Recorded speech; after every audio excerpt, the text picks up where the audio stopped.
Salam, selamat hari Minggu bagi kita semuanya. Kita bertemu kembali dalam khotbah Minggu tanggal 21 Juni 2020. Sebelum kita mendengar firman Tuhan, mari kita berdoa. Tuhan Allah Bapa kami yang di surga, kami akan mendengar firman-Mu. Penuhilah hati kami dengan Roh Kudus-Mu, sehingga firman-Mu dapat berakar, bertumbuh dan berbuah dalam hidup kami. Dalam nama Yesus. Amin. Saudara-saudara yang terkasih di dalam Kristus Yesus, firman Tuhan bagi kita diambil dari Imamat 25 ayat 1 sampai ayat 13, demikian firman Tuhan. Tuhan berfirman kepada Musa di Gunung Sinai, "Berbicaralah kepada orang Israel dan katakanlah kepada mereka, apabila kamu telah masuk ke negeri yang akan kuberikan kepadamu, maka tanah itu harus mendapat perhentian sebagai sabat bagi Tuhan. 6 tahun lamanya engkau harus menaburi ladangmu, dan 6 tahun lamanya engkau harus merantingi kebun anggurmu dan mengumpulkan hasil tanah itu. Tetapi pada tahun yang ke-7 haruslah ada bagi tanah itu suatu sabat, masa perhentian penuh, suatu sabat bagi Tuhan. Ladangmu janganlah kau taburi, dan kebun anggurmu janganlah kau rantingi. Dan apa yang tumbuh sendiri dari penuaianmu itu janganlah kau tuai. Dan buah anggur dari pokok anggurmu yang tidak dirantingi janganlah kau petik. Tahun itu harus menjadi tahun perhentian penuh bagi tanah itu.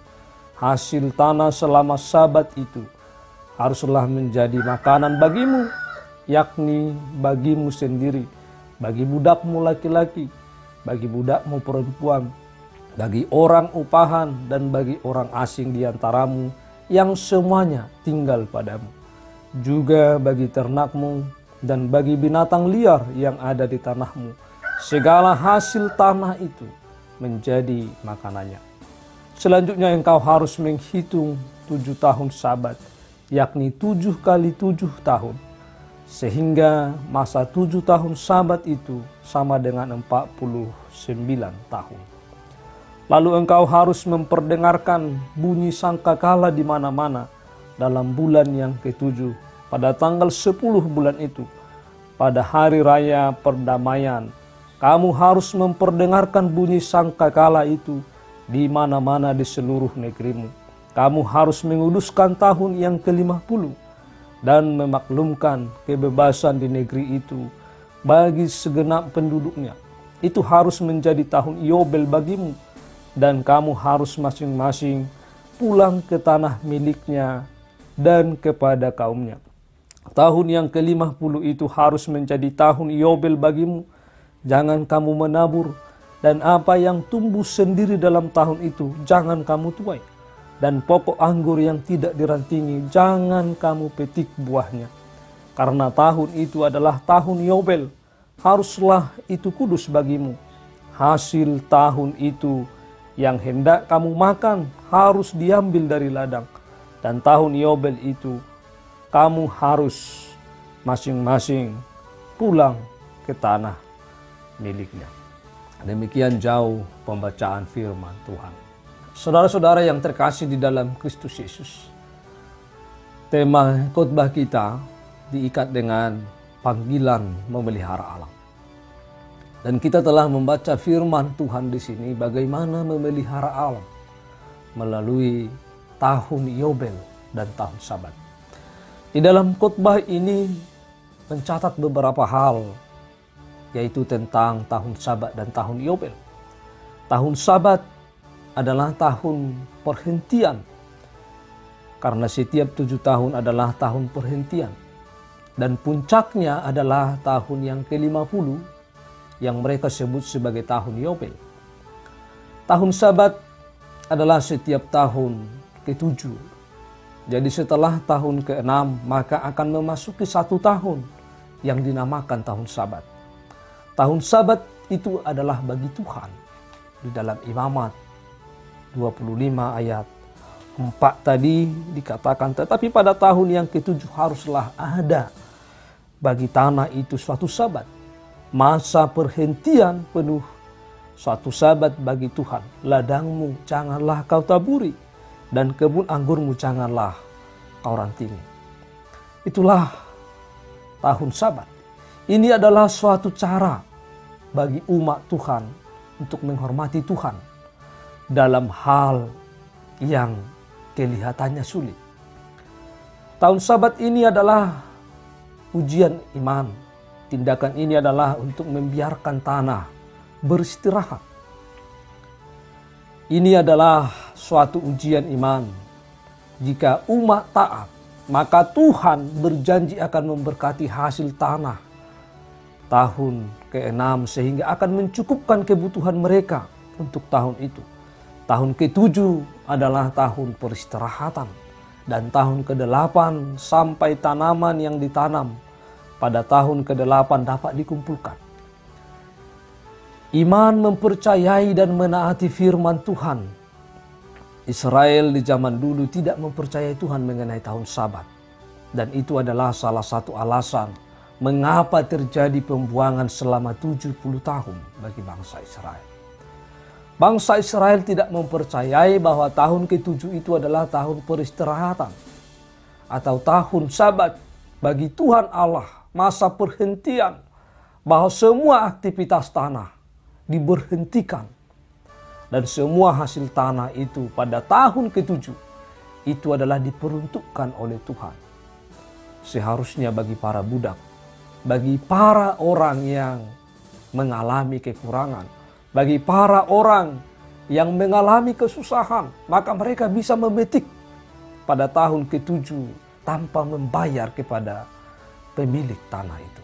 Saudara yang terkasih di dalam Kristus Yesus, yang selanjutnya kita lihat tahun Yobel atau Yubileum adalah salah satu perayaan keagamaan dalam tradisi Yahudi.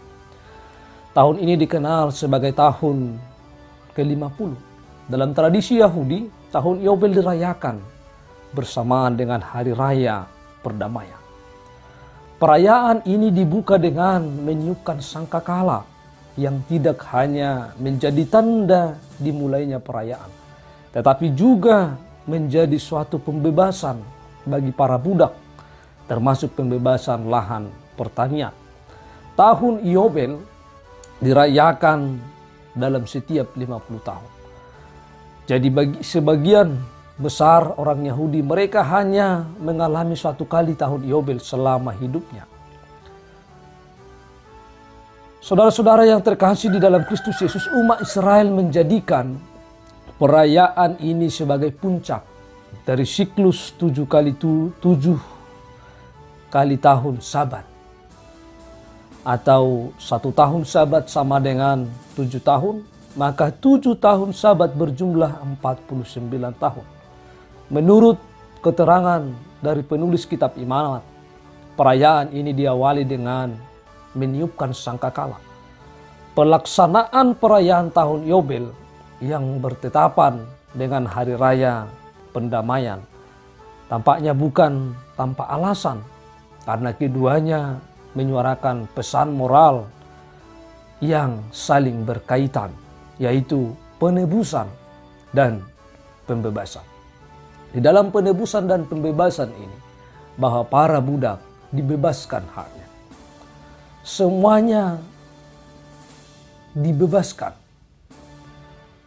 Para budak bisa memetik sendiri hasil daripada ladang oleh bangsa Israel. Maka tahun ke-50, walaupun bahwa pada ladang-ladang dalam semuanya bahwa para budak, para orang miskin, semuanya bisa mengambil bagian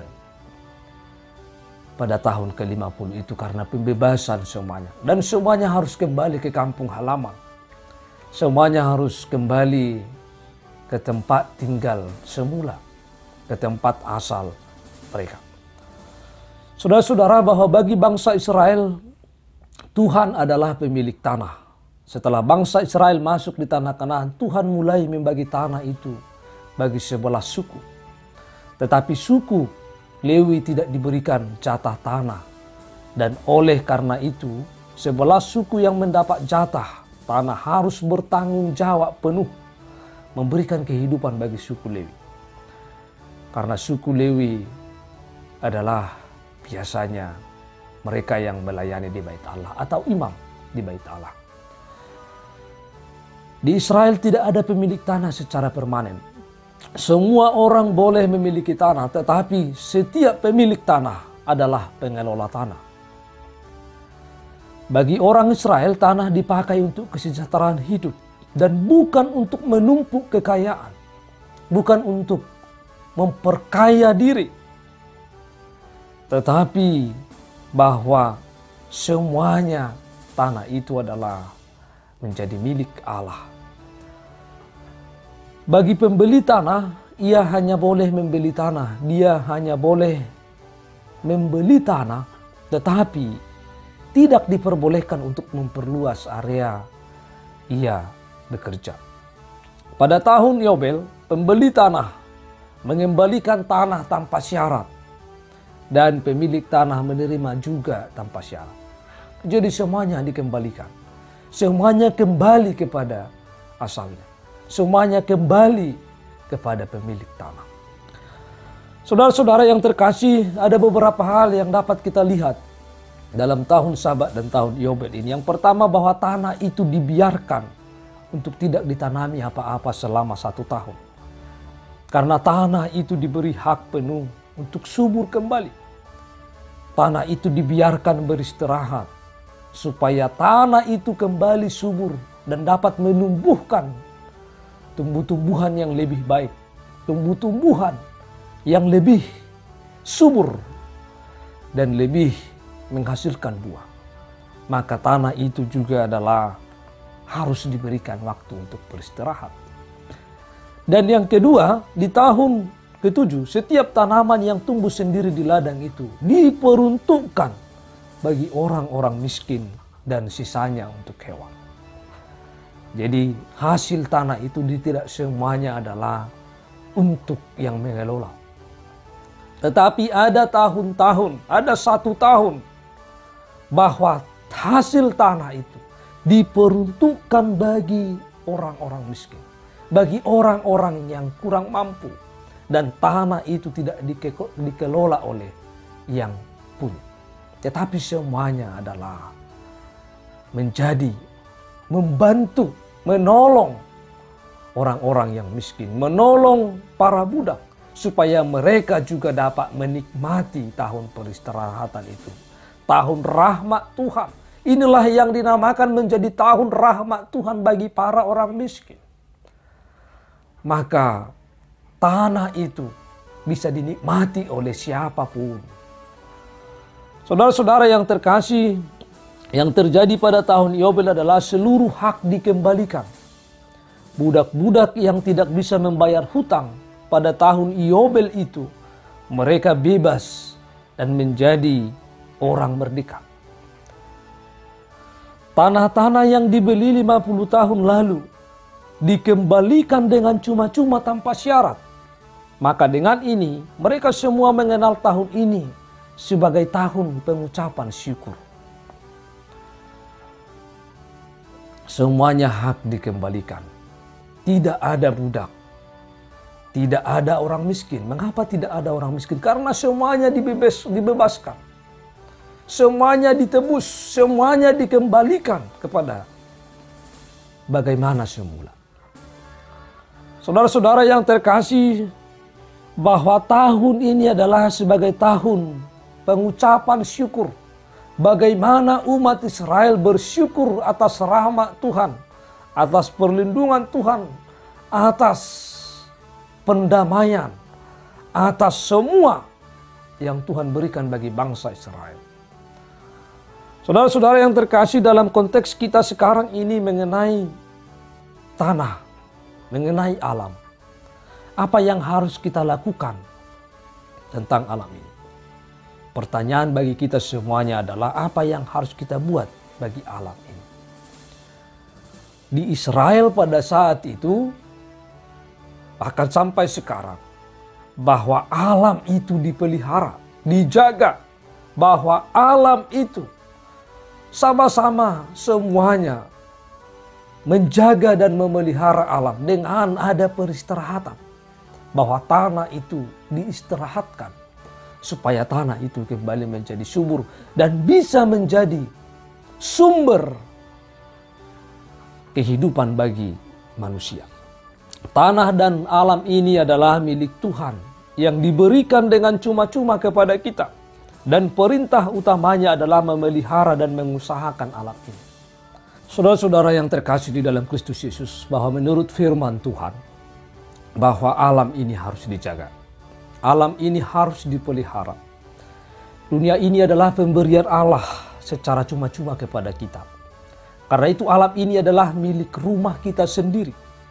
Pertanyaan bagi kita semua adalah, apabila alam ini adalah rumah kita, maka kita harus bertanggung jawab penuh terhadap alam ini. Karena tanpa alam ini kita semua akan mati. Karena Tuhan bekerja melalui alam ini untuk kehidupan kita. Maka melalui firman ini bahwa kita semuanya diajak untuk menjaga, memelihara alam ini. Tanah dan alam ini adalah milik Tuhan yang diberikan kepada kita semuanya dengan cuma-cuma. Dan perintah utamanya adalah memelihara dan mengusahakan alam. Itu yang diperintahkan Tuhan kepada kita. Kita harus memelihara dan mengusahakan, menjaga alam ini supaya tetap indah, supaya tetap baik. Yang kedua adalah bagi kemanusiaan dan kemuliaan Tuhan, alam ini harus kita jadikan rumah yang nyaman. Tidak boleh merusak alam ini dengan cara apapun. Semua penghuni yang ada di alam ini semuanya itu adalah saudara kita. Tidak ada musuh. Bukan hanya manusia, semua penghuni alam ini, tanah ini, ciptaan Tuhan. Bahwa semuanya ini adalah rekan kita yang diciptakan oleh Tuhan. Supaya dapat bersama-sama memuji dan memuliakan Allah. Ketika kita dapat memelihara alam dengan baik. Kekayaan alam yang Tuhan berikan adalah milik bersama. Bukan hanya milikku. Bukan hanya milik saudara, tetapi kita semuanya adalah menjadi pemiliknya yang diberikan oleh Tuhan. Tanggung jawab kepada kita semuanya. Dan kekayaan alam adalah seharusnya mendatangkan kesejahteraan untuk semua orang. Mensejahterakan semua orang. Itulah yang terjadi di Israel.